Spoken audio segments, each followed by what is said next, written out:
Hi friends, இன்னைக்கு மத்தியானம் எங்கள் வீட்டில் என்ன மீன் பாருங்க. நான் நேற்றுக்கு சொன்னேன்ல கொஞ்சம் கொடுவாளை மீன் நாளத்துக்கு தான் இருந்தால் சமைப்பேன்னு சொல்லிட்டு அந்த மீன் தான் இன்னைக்கு சமைக்கிறேன்.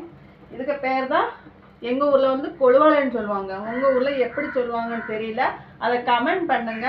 நான் கமெண்ட் ஓப்பன் பண்ணி தான் வச்சுருக்கேன், கமெண்ட் பார்த்துக்கிறேன். இப்போ நம்ம வந்து கொஞ்சம் மீன் எடுத்து பொரிக்கிறது. அப்படின்னா பிள்ளைங்க வந்து பொரிச்சா மட்டும்தான் சாப்பிடுவாங்க, குழம்புல போட்டால் சாப்பிட மாட்டாங்க.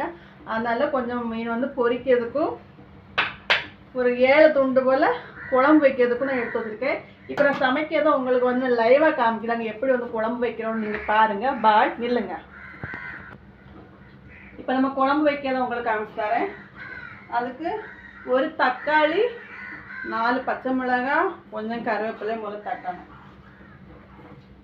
அதுக்கப்புறம் 2 நெல்லிக்காய் அளவுக்கு நாங்கள் புளி எடுத்துருக்கோம். ஏன்னா எங்கள் வீட்டில் கொஞ்சம் புளிப்பும் எரிப்புமா இருந்தால் தான் எங்களுக்கு ரொம்ப பிடிக்கும். அதனால் நாங்கள் 2 நெல்லிக்காய் அளவு புளி எடுத்துருக்கேன். புளி எடுத்து கரைச்சி தண்ணி வச்சுருக்கேன்.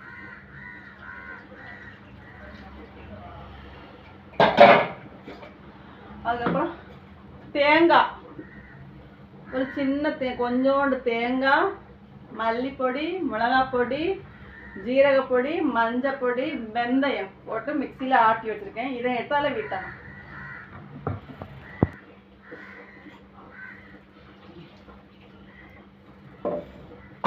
கலக்கணும்.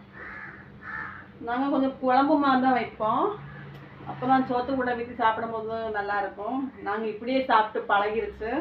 நீங்கள் எப்படி சாப்பிடுவீங்கன்னு கமெண்டில் சொல்லுங்கள். எங்கள் ஊர் மீன் குழம்பு இதுதான். எங்கள் ஊர் சைடுலலாம் எல்லா வீட்லேயுமே மீன் குழம்பு இப்படி தான் வைப்பாங்க. இதுதான் எங்கள் ஊரில் மீன் குழம்பு. இப்போ நம்ம வந்து இதை கலக்கி உப்பு போட்டு அடுப்பில் வைக்கணும். அதோட மீன் குழம்பு வெந்துடும். இதோட இந்த மீன் குழம்பு கலக்கியாச்சு. இனி இதை அடுப்பில் வச்சு வேக வச்சோம். மத்தியானம் சாப்பிடும்போது உங்களுக்கு வீடியோ எடுத்து போடுறதே பாருங்கள். பாய். இந்த வீடியோ பிடிச்சிருந்தா லைக் பண்ணுங்கள், சப்ஸ்கிரைப் பண்ணுங்கள். மறக்காமல் லைக் பண்ணுங்கள், சப்ஸ்கிரைப் பண்ணுங்கள். பாய். அப்போ தான் நான் போடுற வீடியோ எல்லாம் உங்களுக்கு உடனே வந்து பார்க்கலாம். பாய்.